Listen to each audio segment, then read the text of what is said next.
This is Cookies.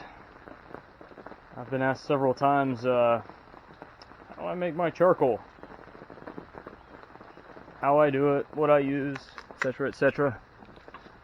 So I figured I'd go over just some of the basic hand tools that you're really going to need so that you can get your hands on what you want to cook, whether it's going to be pine,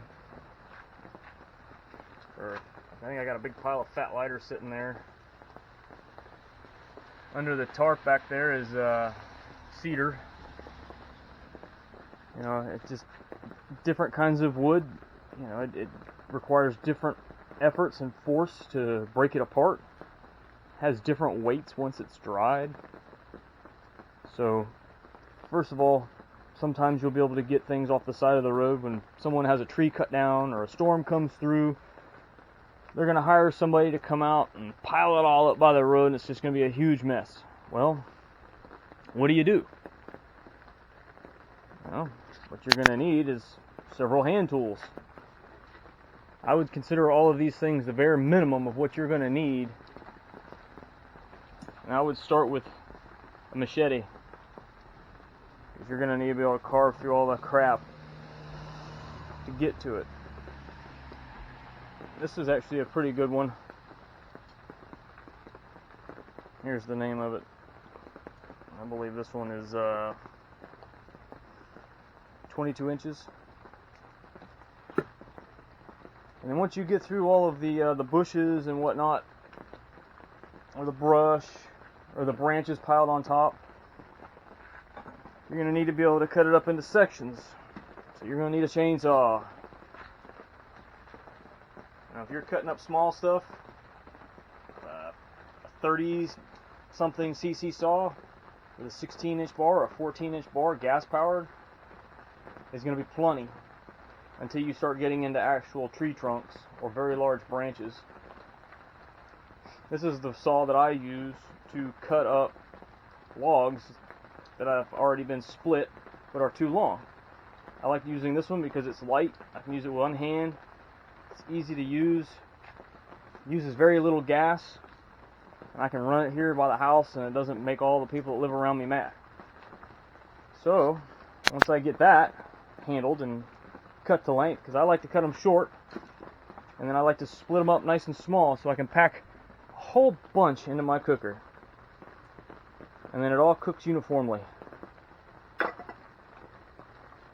And to get it into these smaller pieces from, say, something that looks like this, I use them all. Then yeah, you can go get yourself a $30 maul from Walmart, or a Fiskars maul for 75 or 80 bucks, or you can spend 150 and you can get a Oskin Chef or Grand's First Bronc. But if you're only splitting, you know, a half a truckload of wood, a cheap maul will work just fine. Just when you get something with knots in it, like that, or like this, just realize more than likely the juice is not worth the effort of the squeeze on those.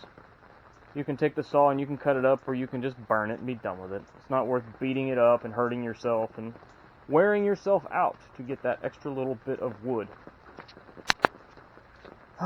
So once we get done with that, we're going to need something to split it up smaller.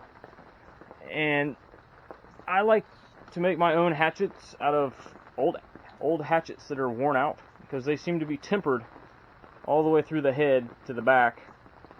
And what I do is I grind it down to where it's got a nice fat profile for splitting, not cutting, but splitting.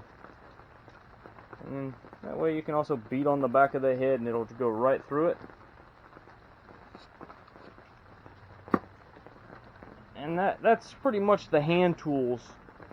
You know, if you're going to do this to make a couple of pounds at a time, this would be what I would consider the very bare minimum.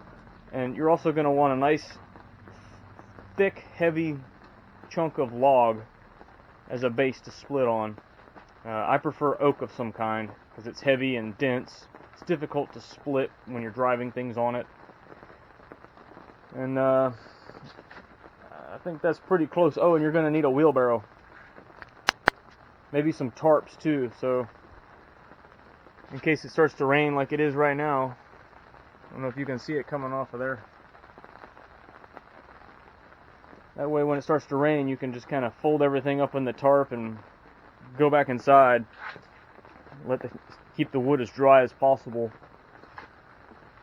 Down here we're dealing with the 5th week of August. Down here in Florida, August typically goes through about 8 weeks.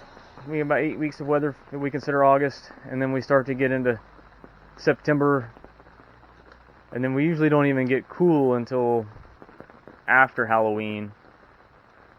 And then it's cool in the mornings until about lunchtime, and then it warms up, and then it's cool again closer to dinner time or early evening. So during this time of the year, I really try not to do too much outside if I can help it. It's just so uncomfortable with the humidity. But I hope this helps people. Maybe they'll see a little bit of just the tools needed to do the work, not including the actual labor. But maybe I'll do another video showing everything all kindled up, loaded up in the cookers. And we'll go from there.